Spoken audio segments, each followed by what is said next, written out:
everybody, welcome back to the long and short of it. It is not a golf podcast, but here we are. I'm Jennifer Giroux. I'm Jaacob Bowden. And we are, a couple that is using your work in the golf industry as a pro golfer and your journey over 20 years to unpack and look at the deeper meanings of life using golf as that medium, right? Isn't that what we're doing? Yeah. Yes. So, although it starts from the premise of cool things, interesting things, challenging things that happened to me in my 20 plus years pro golfer, and then, we normally draw a card from the deck here to starting the conversation up and then get into it. But we're doing something a little bit different this episode, and it's a carry-on from the last episode. It's a carry-on, and actually I want to call out because we're doing all of this, more or less in real time, and what's really interesting is the first episode we did, which was on this topic of really wealth consciousness. And that's a big part of when you're an entrepreneur and you are, working to independently generate income. Wealth consciousness is a very big thing. And so the first part was around 4 pieces. But before we get into that and review that, I just thought the last few weeks were really interesting. Like the last few weeks, we had a couple of stumbling blocks, like your computer went on the fritz, then your social media accounts went on the fritz. Geez. And I think you did a really good job, and I think we've done a really good job, kudos to us because I think a lot of around when we talk about, one of the things that we'll talk about with this wealth consciousness piece is persevere. And so there were so many roadblocks that were thrown at you. Your computer died, went on the fritz, our backup computer, like we it's just like, what? And then like you've had some issues with your social media accounts. So, I just was really proud that you were kind of handling it neutrally and just not being discouraged by it. Do you want to share anything about what was going on and how and how even maybe this work that we've been doing has kind of given you that frame of? We were going through 11 principles of financial wealth creation. Yes. I call it wealth consciousness. Wealth consciousness based on 500 to 600 interviews of people that have done that. Yeah, that's right. And we went through the first 4, and then the last one is perseverance. So actually, it's good to talk about that now because it's exactly what you said. I felt like I was in an operational storm. Yeah. Over the last few weeks. The GoPro needed a firmware, a factory like reset. Everything. Laptop went down, social media accounts got locked, still locked. I can't get out. So just not all of them, but a few. Facebook and Instagram. But still, it's just like, oh my gosh, like what is going on? Like, but then you get tested in life, and how are you going to respond? Yeah, this one of the things here is just perseverance, and there are these quotes where virtually everyone that was on this particular pathway, like an entrepreneurial wealth creation pathway, went through something very, very difficult. That's and there were lots of quotes of like, most people quit right before they're about to make it. Moving forward. Or you have the biggest breakthrough right after the biggest breakdown. Perseverance is definitely one of the things. I think that like dovetails right into that aspect of, when these moments inevitably happen and you get tested, and they did. That's what I thought was so interesting. We just started that conversation, and what delayed, we're trying to do 1 episode a week, and what delayed us from getting to that second part of this 2-part series was all of these like roadblocks that happen, and this attitude of perseverance of saying, all right, well, let's just tackle that. And there's this one movie, The Martian, that, if you haven't seen it, it's a great movie. I love to watch it on a plane. And it's all about a guy that gets stranded on Mars, and he just has to problem solve his way through it. And it becomes such a fun movie because it's just like engineering your way through the problem. And I just feel like your problem solving mindset the last 3 weeks that all this has been going on, one thing on top of the other, it's been comical. We've laughed a lot. Yeah. But you've had a soft heart with it, and it's just like, well, I'm gonna keep going. I'm gonna keep moving forward. And in fact, now you have a better computer that is more powerful to handle the needs that you have now. So it was an expense that we really didn't want to have right now and didn't feel like we even could have, but it also is kind of fortuitous because it feels like it's just equipping you and us with the things that are needed to do this in the way that is most supportive. There were a couple interesting things that happened amidst all this. I was sharing all the things that was happening with one of our friends, and she said, I was just like, I feel like I'm getting hit from every possible angle. Yeah. Like I can't move that's forward. Right. Okay, I know where you're going. And her immediate reaction was like, Yes. oh, the universe is just testing you to make sure that that's that's what you want to do. Yes. And then also, interestingly, similarly, I did a tarot reading just to see, like, all right, I need some kind of perspective. I need some perspective to to continue to keep going here. Yeah. And the message from that reading was similar to what our friend said, and it was just the universe is just asking you to opt into this and just making sure, is this what you want to do? Yeah. So we're going to throw some stuff up at you, and if you want to do it, then you're going to have to go through these things. I think that's really interesting, because I actually had something personally at the top of this month where the membership community, the work membership community that I'm a part of, changed management basically, and then they jacked up their prices like 200% or something like that, and it just felt like, what? Like, why is this happening? But I do think that there's something really special about that. When something that happens that's disruptive, we can either get rigid with it and be like, no, I don't like this, or there's another way of looking at it and saying, I have agency in this moment, and based on the changing conditions, what do I want to do? I can opt out of this pathway. I can go with a different membership community. I can decide I'm not going to use that social media platform. I can, whatever the case may be. So I think there's agency in these moments that feel really disruptive, to not just say, oh, this is uncomfortable, I don't like it, why is life doing this? But really, it's a choice point. Do you feel called to keep going forward, to persevere? Or do you need to change course? Or. It could also be saying something that, hey, this actually isn't for you, and you need, that's what I'm saying, you need to shift paths here. And so it's a little, it requires a little bit of discernment. There is this all right, am I just being tested and I need to navigate this storm here, or this isn't the path for me and I need to tweak things a little bit and just go a completely different route. That's right. In the context of these 11 wealth building principles, perseverance was one of the main things that came up. The next thing that came up, which I love, and I just love that our conversation, I just feel like my sense of perseverance the last few weeks has been softer, and also just that agency standpoint of maybe this isn't the right thing for me. The next thing that came up on that list was continual learning, which might be probably the easiest thing for me, at least on that list. I feel like I am continually learning, and I've had a number of career pivots, all within sort of the same space, but really learning on a personal growth level, professional growth level. We've been learning a lot about AI systems the last few years. That's been a lot of growth there, and just how to incorporate that into our working life. What does continual learning mean in the context of this wealth creation, wealth consciousness that you found in the research? I think it can be a way of, when you look at the list, confirming things that you are doing well, and then also maybe a chance to reflect on where you might need to improve. And for us, like you were saying, I think this is one of the areas that, yay, pat on the back, we are doing this. We, throughout our 20 plus years knowing each other, that's been a constant for us, is just the growth edge.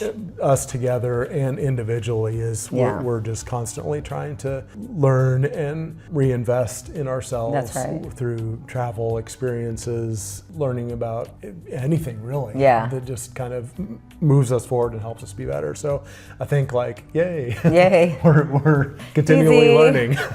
Well, I even think about you can't talk about learning right now without talking about what is AI doing to change and impact how we live our everyday life, our working life, our professional life. I heard that there's kind of this data on how different generational groups are using AI systems. So the older generation is using it more as a search engine. Another generation is using it almost like a therapeutic coach. Another one is using it like a operating system. I feel like we use it a lot as an operating system. But I think we've spent the last 2.5 years plus, whenever the first OpenAI ChatGPT came out, we were early adopters. And we were just learning. And I know that I've met some people recently working in business, like working in-house or have their own business, and some people are like all in. They're learning about how these systems work, they're figuring out what works for them, and others are highly resistant. And I think they're not adopting like a learning mentality of like, hey, just like when the internet came out and you had this whole platform, this kind of like, let me be curious about this. Let me learn about this. And then from there, figure out how does it, wrap into my life or into our life. And I think that's been really a beneficial way of approaching it, rather than resisting and feeling like AI is going to take over, right? This is one of the big challenges of the moment that we're in humanity, because I don't think there's ever been a point that I know of in Earth humanity as we know it where there's been such rapid change, and everyone is being asked to, like, as soon as you get used to something, it's time to like change again and change again and change again. Whereas 1,000, 2,000, whatever years ago, it's like, you're pretty well doing the same thing 20 years ago that you were today, maybe. I don't know, because I wasn't alive back then, I guess. But yeah, so that's one of the challenging things. Is like, I think for a lot of people, it's just stepping into change. Change can be uncomfortable. Yeah, and being curious. So I think the way that I've been, sort of approaching this continual learning component as it relates to wealth creation is being more curious. And I think about, we haven't approached it, but I think about, where do we need to learn? So beyond our businesses and what to bring in terms of new ways of thinking and being and doing, but, from like a wealth creation aspect, I feel like because I'm not monetarily driven, I'm more socially impact driven, I don't really seek out ways in which to learn about money. It just doesn't really intrigue me, like, oh, how do you invest your money over here? However, lately I've been like metabolizing a little bit differently, and my thinking is, okay, I run my own social impact consultancy, I run a nonprofit with a group of others. We need to really know how to make a smart financial decision. So yeah, I can do a balance sheet, but like really thinking creatively around investment strategies and to support and fund the business, and ways in which to curate different resources to improve our return on investment or to make the cost of our projects cheap. So I've been thinking a little bit differently, because I feel like my continual learning, and I'm pointing because we have a list right in front of us. I don't know, how is it changing for you as you think about continual learning in the wealth? Yeah, I think both of us are just naturally curious people and interested in learning new things. But if you are going towards something specifically, and in the context of this wealth creation, that was the first thing that we mentioned in the previous episode, was everyone that did this intended to do it. That was number one, intend to do it. So there was an intention to do it. So I see where you're going. So I guess continual learning, it's maybe, so if this is an intention, then what are the things, and this is the vision, and working backwards from that, what are the things that I maybe need to learn to actually make that happen?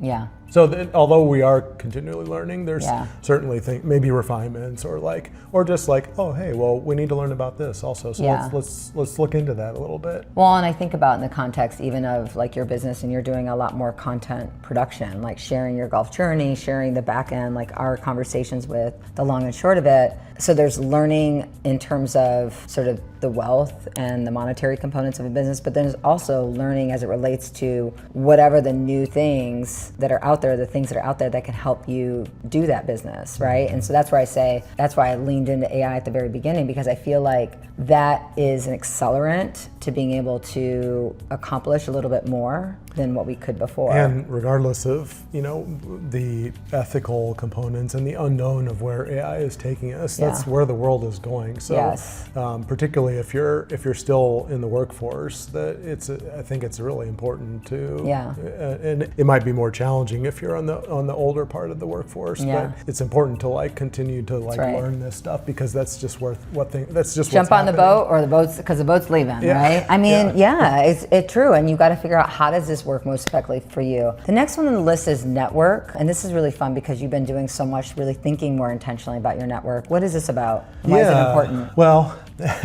this network thing, yes, it is important. It's something that I was not doing well. Like, I'm very introverted. It's hard for me to put myself out there. Sometimes it's hard for me to ask for help and ask for support.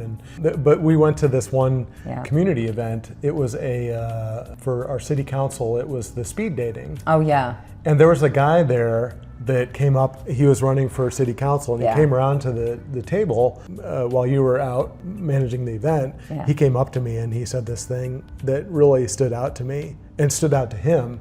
If you're not networking, you might not work. Yeah. Which it's like, and there's that saying of like, it's not what you know, it's who you know, which is challenging sometimes, but it has some truth. There is some truth to that. It's like, you know, this person knew this person and they got you in that happened with me. Like my first computer engineering job before I started my golf career. Yeah. It was in the .com days, and my friend Fred, he got into the tech space, and I don't think I would have known about it or wouldn't have gotten into it had I not known him. Yeah. So with me personally, you're a great networker. Like you're always connecting people and things, and you're very. I just like it. Social. I'm challenged by that. Yeah. So this is an area where I've been trying to do a little bit better. Yeah. Just for example, on LinkedIn, it's like there was this saying. It's like, who do you want to be in the room with? Mm-hmm. I remember that in the interviews. It was like, all right, well, for my business to succeed, I probably need this group of people to be in my close network. Yeah. So then I just started reaching out to some people on LinkedIn, and some people say, you know, some people ignore it, some people ignore it, and some people say yes. Surprisingly, some people say yes. I was really surprised at, you know, say a person that, like a famous person, or like not that, you know, there were people that were surprises. But I guess it's all people within like the quadrants that you outlined, and I think the very important thing there was like you put yourself out there. I'm trying to. You push are trying, myself on that. This is hard for me. Yeah, you're trying, and I think that's the thing is we can't be strong in everything, but then in the areas, and in that way, you are learning. You are learning how to be a better networker and getting outside of your comfort zone. And you know, you're a pro golfer, so. Like you picked a sport where spotlight is supposed to be on you.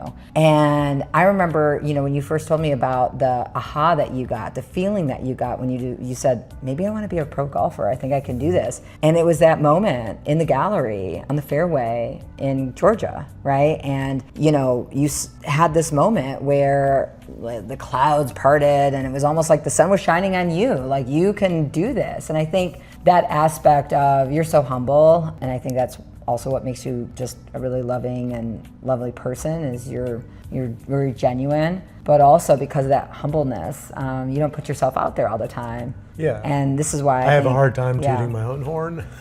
I guess. Yeah, and I think like, I'm a poor self-marketer, or have been. Yeah. And it's an area I can learn to do better at. Well, and I think there's also another way of like networking. Some people are like, I don't want to be like hard selling, and I think, but it's like, if you approach it from the aspect of collaboration, you know, for me, network is always about collaborating. Like, I just want people out there connected with the other people that can make XYZ happen. And to me, that is like such a great reward. And especially, I mean, my whole nonprofit business is all around like curating these partnerships so we can transform the way that land looks.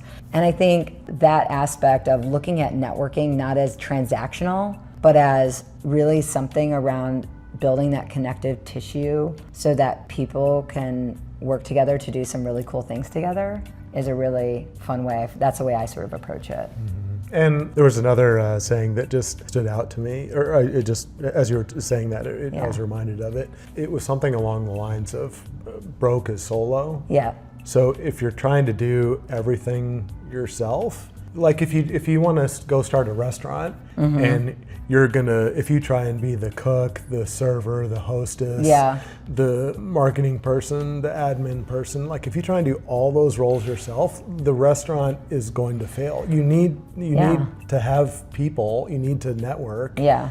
And to have people around you. Yeah, and people want to be around. I think that's the other thing. Is like when you've been out there, I think you've been pushing yourself to be, and that's why this list has really been helpful, because it's given you a framework to say, all right, I need to do all these things. Ooh, network, I don't really do a lot in there. And we've been talking about other spaces that we're a part of and how can you really be more a part of that to network and connect with those communities, because the thing is people want to be a part of different things. You know, that's the other things. It's like they might really want to be part of whatever golf experience or journey or thing that, you know, you are doing or we're doing. And I think that's the other thing is like people are looking to connect and be part of. This was something that I think that documentary movie Pumping Iron, Yeah. Arnold Schwarzenegger did really, really well, and it's separate. He was very good, of course. Yeah. But also he was an excellent networker, an excellent amazing. self-promoter. Like, so he would charming, go to these yeah. bodybuilding events Yeah. and go talk to the photographer and go talk to That's right. the magazine publisher. And That's right. so he was, at least from what I understand, he was really, really pushing much harder with his networking than the other bodybuilders who were maybe just focusing on their craft, and maybe they were just as good, but part of it was like he was putting himself out there and getting himself, he was networking. You know, you said something just a bit ago, which takes us to the next one. We have two more, is delegate, systemization, systemize, automate, delegate. Like, you know, it's interesting, I'm really reworking. So you can look at this list and I can see, okay, where are the areas where I need to improve? And you know, you have the same way too. So for me, you know, after coming in and running my own business starting 4 years ago, you know, I've led teams, I've worked at an executive level for very large organizations, global organizations, and I built teams and I delegated, and all of a sudden I got into running my own business, and it's like, you know, I've had to like learn how to delegate, and I'm still, even this morning I was working on a project for our nonprofit, and we just got this we're building a forest, and we just got this big shipment in of the plants and the trees that are going to go in, and we just set them down in an area, but we needed to get them moved to another area that was more shaded, and I started moving them, and suddenly I was like, wait a second, time out. I have a really busy schedule today. I know this feels very accomplishment. I can move plants from this way to there, but I need to delegate this. And so I'm reworking my brain all the time right now to figure out where is the best use of my time, and also amassing a team that can be delegated to do different things. And, you know, that's what they're there for, to be part of this and to help. And so for me, I feel like that's one area where I need to get better, and I'm getting better. And through this area of ownership of my own business, our business, I'd say the thing where I feel really good in is like partnering with our AI assistants to systemize and automate some of these things that otherwise would take me a lot of time. So those are the two things that come up for me. What comes up for you with delegate, systemize, and why was that important for these wealth individuals, individuals who accumulated wealth? It goes back again to that, a little bit to that saying of, if you're trying to do everything yourself, you're going to burn yourself out. Yeah. And just burning both ends of the candle, you'll just crash out. So it's important to, like, as you can, get people around you. And then interestingly, like our society isn't really set up, or it doesn't incentivize passion roles. Yeah. But there's enough people out there that are passionate about every single area that is needed to do whatever your business or whatever it is you want to do. That's right. So, and this maybe gets into a little bit of self-understanding too, is it's like, all right, what am I interested in? What are you interested in? What do you like doing? What do I like doing? What don't we like doing? What aren't we good at? That's right. Can you then, based on that understanding, then, all right, well, I need to I'm not good at this, and or I don't want to do this. Yeah. So let me go get someone or find someone, and through networking, and put that person. And there's enough people out there that really love doing all the roles. So there's people out there that really want to do every single thing. Yeah, so it's super, super important. I remember when I was, before my golf, I did fitness magazine modeling. That's right. And I did like this 12-week transformation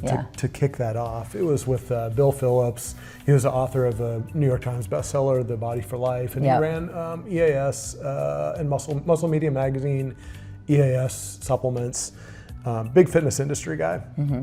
And in one of his videos, he was saying that he didn't really like cleaning up his house, but he really liked having a clean space. So he invested in hiring like someone to come and clean up his space. Take that on. Once a week, once a month, once a week, every other, whatever it was. Yeah. But like he recognized that he didn't want to do it, but he valued that. And so he found someone that would like to do that and found, I don't know if budget was a concern at the time, but he found someone to fill that role. Yeah, so delegating, having systems, automating, and then to scale things also from a Wells standpoint. If you scale something chaotic, it's just going to be bigger chaos. So you need, it's really important, it seems, to like have good, clean systems, and as best as you can get it a team and systems and operations in a place that like, all right, now we can like throw some money at this or light it on fire and just not to burn it down, but to accelerate growth. Yeah, accelerate. Well, I think there's two things I want to grab that you said there, because one is look at how you value like your time. So sometimes I forget that, all right, I could, like today with the trees, right? I could have moved all those trees, and I'm a workhorse. Like I'm very physical. I love like moving things around, whatever. But I would have spent 2 hours doing that, and my time is better suited elsewhere. And it also takes away from the person that we have on the staff to do that. But I think like even that aspect of that housekeeper or house cleaner example, right? If you can spend maybe an hour, 2 hours cleaning up your house, which that is a resource, or you can find a way to hire somebody to do that, and then you get that time. And I think like that's a really important thing of like looking at how do you value your time, right? And it's a fallacy to say if you do it, right, if you spend your time doing that one thing, that you're not spending anything. No, you are spending something. So that's like one aspect. The other thing is being creative with how do you like get those resources. We started a nonprofit, earlier this year, didn't have any money, right? And I was like, oh my gosh, if we do this nonprofit and it's just me and one other friend, colleague, like we're not gonna be able to pull it off. And so then we just like curated a group of 5 core founders. We're not getting paid anything yet, but we're all investing because we believe in the vision, and we're all contributing and on the hope and the promise that this will manifest into something that is institutional and providing like, contributions to our income. So, in that way, everybody was kind of given equity, right? So you can think about, for me, it's like, how do you also be creative with how you can delegate when you are operating with very thin resources? There was this another saying when you said resources also that kind of sticks with me as I go along, and it's been important to me in my career. I don't know who to attribute it to, but it was something like, when you don't have resources, it's time to get resourcul. Yeah. That's so such a good saying. Yes. I don't have the money to do this. I don't have this. I don't have this. Yeah. All right. Well, that, and Robert Herjavec, I forget how. Oh yeah, and Shark Tank. Yeah. He's like, and he had something where he said, it's like, don't focus on what you don't have. I forget the rest of it, but it was like, focus on what you can do now, or something like that. Yeah. So a couple of good sayings there that I think are kind of applicable. Yeah, applicable. Yeah, I mean, but that like kind of goes back. It's like creative, right? So there's like, we talked about curiosity earlier. Like, be curious. In terms of fostering like a learning mindset. Be curious around fostering that networking, and connectivity that you need to do, but be creative. And I think that's another aspect of, that's something that AI systems, really as human beings, we are inherently creative, and we sometimes forget that. We get kind of into our patterns, but we have the ability to find other ways, to find other solutions, to be really creative and be outside the box and things like that. And so we can use brainstorming partners like each other or our AI assistants, but ultimately it's us that really think about what might be possible and what might be another way of going about it. So I really love that, and thinking about that with like delegate, systemize, automate. The final one, like learn to sell. We actually have 2 more. We do? Yeah, we didn't do that. We did the first 4. We'll go through these quickly. Oh, okay, yeah. Learn to sell, and then. But learn to sell. Yeah. Yes. Yeah, this something that you're great at and you love, and I despise. Well, here's why I love it, because it's all about the frame. I don't look at it as selling, I look at it as investing. Like, I want people to invest in big, impactful ideas. So I get super excited, like, oh, we're gonna build an arboretum, or we're gonna, tackle this huge complex problem. And in a way, the world becomes borderless in that way. It's like, where are the boundaries? Like, let's go. And I'm just looking for someone to match that energy. So I get really excited because I connect to big vision. Even when we were doing your rebrand, even some of the other ideas that we've had over the years together, like Amazing Detroit and the Performance Center, we've had all these ideas. And actually, we're in a really unique place in Detroit where it's like, it kind of inspires you to have a lot of ideas. There's, really kinetic community, and then you have just the topography of the city, the sort of the geography of it prompts you to always think about different things. So I think that's, for me, learning to sell, just become embodied, because even my energy perked up. I was like, I love ideas, I love vision, I want everyone to invest in that. So why do you feel like that's been really hard for you? I think, to me, I'm challenged with it because, one, I'm a little bit introverted, and that's part of the reason why I like golf. Is to get good at golf, you have to spend a lot of time by yourself practicing, and I'm okay with that. I'm comfortable. I don't mind going out to eat by myself and sitting at a table by myself. Like, I'm just comfortable being by myself, and maybe even sometimes more comfortable being by myself. And I recharge when I'm by myself versus like getting out and being around people. That's right. And I guess this is maybe where I could. The networking and delegating could come into play here, because if I understand that learning to sell is important, but I don't like that, or I'm not good at it, then I need someone who is good at that and who does like that to partner with. So actually, that was kind of a good realization for me. Is it's like, all right, I don't really want to be on social media. I don't really like trying to, I guess you ask about challenges. I feel like I'm trying to, I don't like games. I feel like I'm trying to manipulate someone. It's just like, I don't like when I'm being sold, I guess. Yeah. It's a fine line to walk between, the sleazy car salesman or not there's anything against car salesmen, but. That sort of stereotype. So I guess, I don't know. There's something for me to learn and understand about myself and apply here. Like I really should have making sure that I partner with and work with someone that is good at sales, and also the continual learning. I've had to try to get myself to learn how to sell and be better at selling, just because it's kind of necessary. Yeah. Well, and I will say, like, even though we have a podcast platform that's on social media, and I am so grateful for the internet and so grateful for like the world, that it's opened up and all of the different things you can find in the different communities and the knowledge. And at the same time, the way that these platforms had developed over time, they've really developed in a way where the whole different cultures that have come up, and it's exhausting, and the platforms are designed to kind of over engage you and just addict you and things like that. So I get that. I will say, as an external observer, one of the things that I really like about seeing you just in terms of how you interact on social media is like when people engage in comments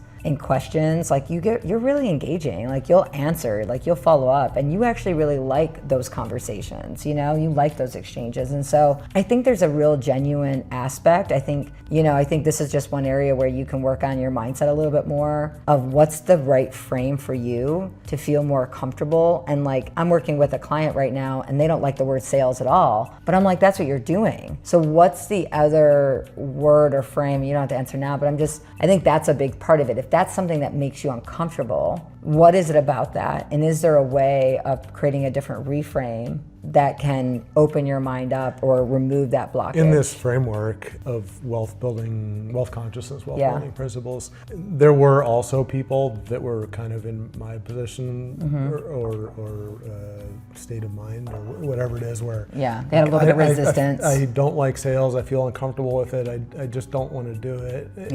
So in that case, it's really important to bring someone in, or to work with someone, or to partner with someone that can fulfill that role. That's right. And in that way, that's how we've been sort of working together more recently, is just, for me, helping you and thinking about, like, since I really believe in you and I believe in us and everything that we're both doing together and separately. So I get really excited about, thinking about how we can work together on some of those things, and like step into that. And I think a part of that too is, I think it goes also to your humbleness, like, for you, selling is people investing in you, not in, some other product. Like, you and saying, wow, I really want to put my whole support behind you and your journey and what you're doing and putting out in the world. There is maybe an aspect of that too, where when you're having to sell yourself as a brand, that can be more challenging. And if you're selling this other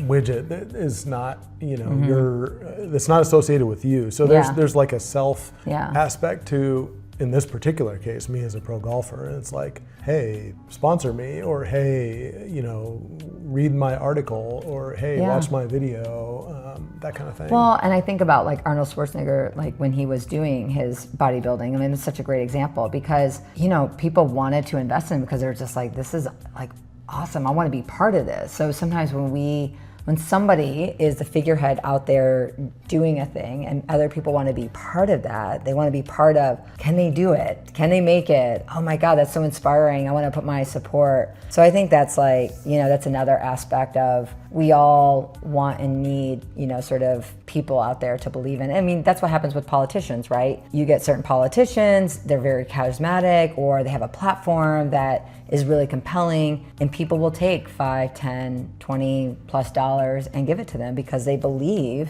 in that person, they're inspired by that person, and they think that they might be up for bringing the change that's needed. The final one is leverage debt. What does that mean in the context of wealth? So many of these people, although some of them do come from, say, families where they had resources that were able to get them going. Yeah. There were also a lot of cases where people kind of came from, quote unquote, came from nothing, and so they would need money to get the thing going that they're doing off the ground. And so one of the key things here was leveraging responsible debt. So a lot of people would use credit cards, which is really risky but sometimes necessary because the interest rates are so high and you can get yourself in a really challenging position. That was a common element, is taking on debt and using that to grow. And we talked about that in our last episode in the first, because we talked about, I think that was responsible debt too. Yeah. So it's not like taking on debt and then going out and buying a Ferrari with it. It's like taking on debt to hire the person that you need to like automate something. So that's why I say when they were saying take on responsible debt, things that are investing in the business to help it grow and improve and get better. Yeah. It's not about like leveling up your lifestyle at that point. Yeah, exactly. I mean, I think that's like a big thing we talked about in the last episode of just both of us, we came from, middle income family.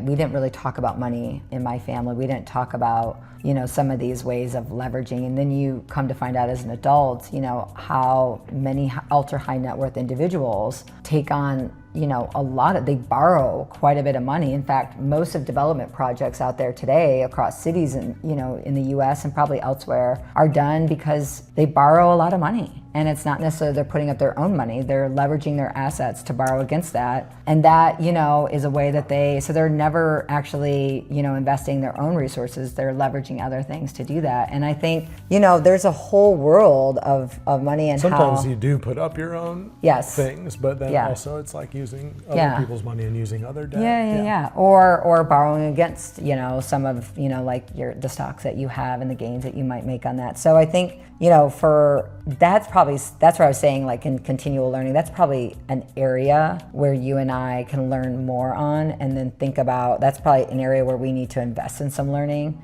So then we can think about what are the assets that we have right now that we could leverage to invest in, this business. I saw an interview the other day of Andre Agassi, the famous tennis player. And he at one point took on, I believe it was like a $40 million mortgage. Yeah. And which is, I don't know, at my level where I'm at, I mean, like, oh my gosh, it seems, or I don't know, I saw something else where Beyonce or something, she's like a billionaire, but yet she's taking out a mortgage or something. So taking on debt for, I don't understand the dynamics of the financial aspects of it.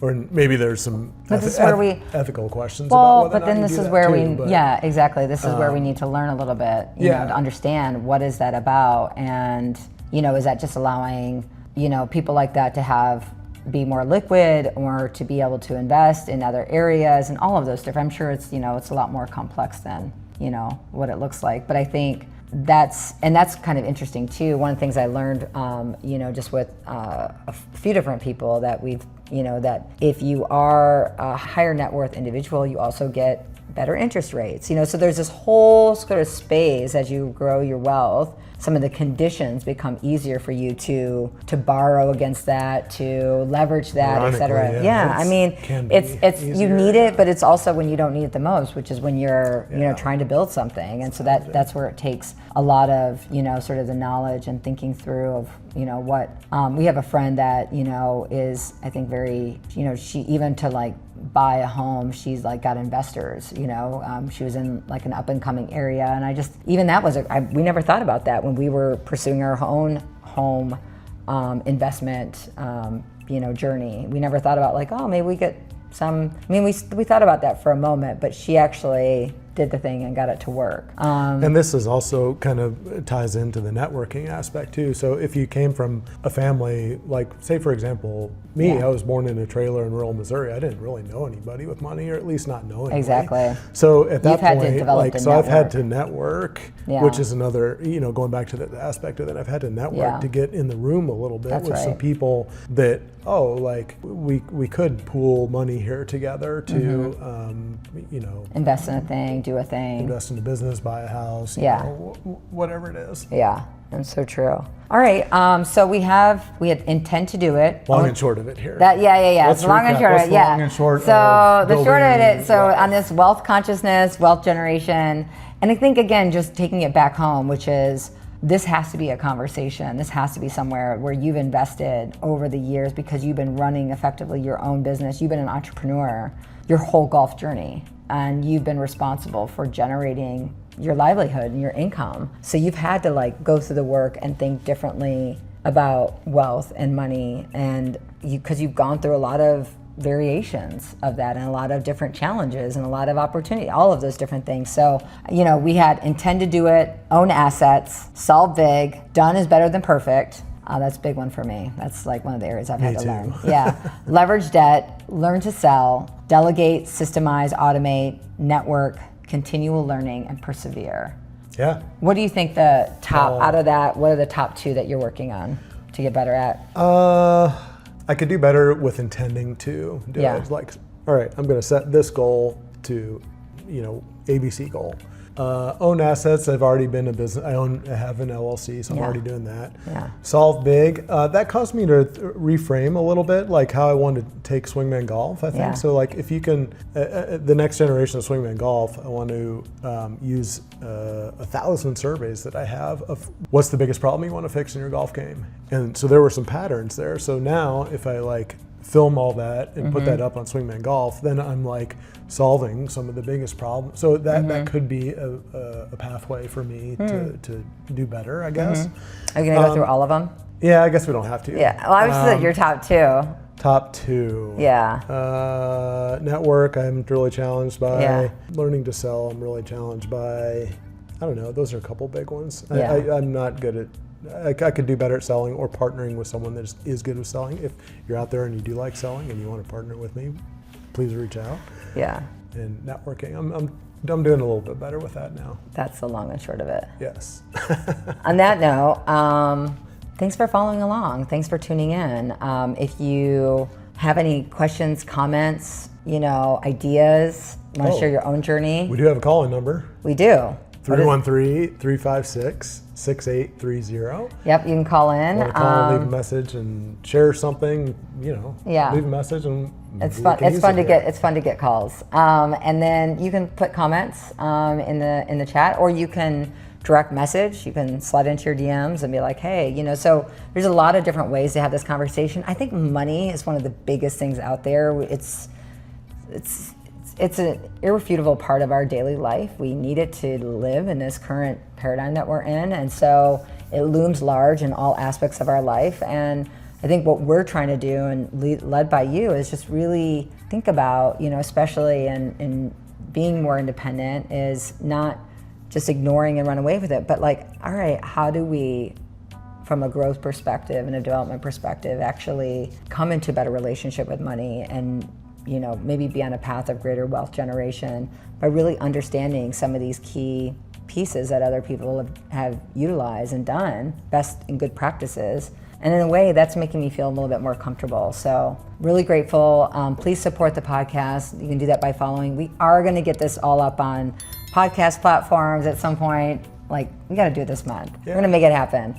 But yeah, support the podcast. If you want to support Jaacob, tune in, reach out. There's sponsorship opportunities or just supporting in any way you like. And I don't know, anything else? Yeah, I'm turning 50 in a few months, so when you turn 50 in golf, that opens up a lot of like senior tour people. Yeah. events. So I do need good partners to get out there and do that, to train and practice. And See? So there's... learning to sell. Yeah.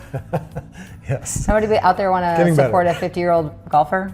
Yeah, I do. Yeah. Yeah. Yeah. All right, everyone. Thanks so much. Thanks so much for tuning in. Thank you very much. Bye.